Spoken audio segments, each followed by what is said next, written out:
এই যে এখানে পেঁপে টুকরো করে কেটে দিয়েছি। এটা কিন্তু আদা পাকা, আদা কাঁচা পেঁপে।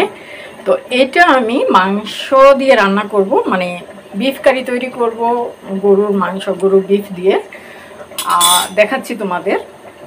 এই যে এখানে কিন্তু আমি গরুর মাংস, টমেটো দিয়ে সব কিছু দিয়ে কিন্তু রান্না শুরু করেছি।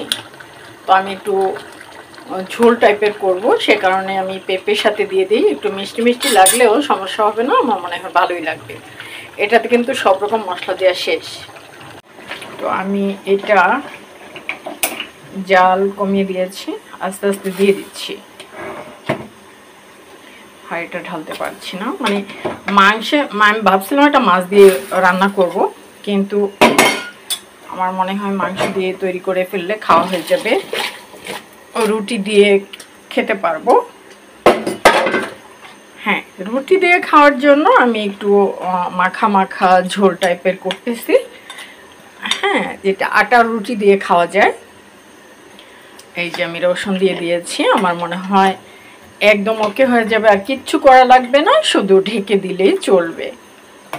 এটাতে আমি সব রকম সব কিছু দিয়েছি, আর কোনো সমস্যাই রইল না, এখন শুধু হবে। তো আমি এটা জাল কমিয়ে দিয়েছি, আস্তে আস্তে দিয়ে দিচ্ছি।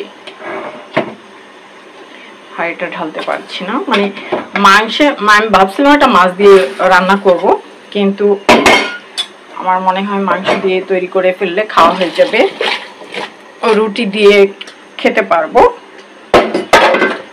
হ্যাঁ, রুটি দিয়ে খাওয়ার জন্য আমি একটু মাখা মাখা ঝোল টাইপের করতেছি। হ্যাঁ, যেটা আটার রুটি দিয়ে খাওয়া যায়। এই যে আমি রসুন দিয়ে দিয়েছি, আমার মনে হয় একদম ওকে হয়ে যাবে, আর কিচ্ছু করা লাগবে না, শুধু ঢেকে দিলেই চলবে।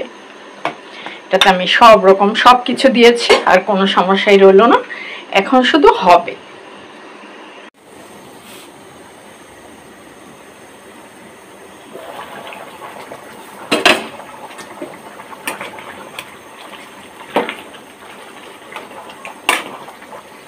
আর খোলা যাবে না, কারণ এই অবস্থায় হবে। আর একটু তাপ কমিয়ে দিব,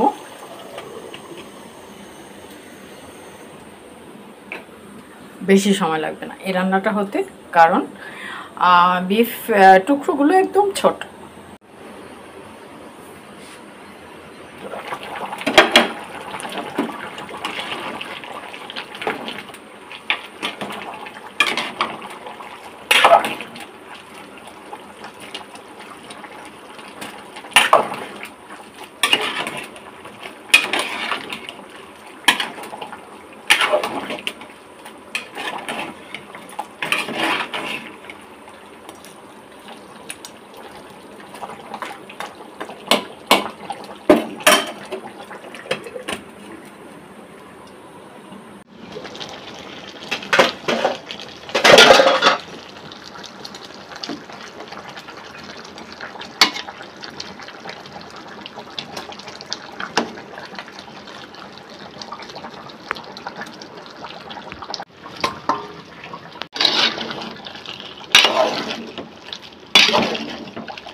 হয়ে গেছে।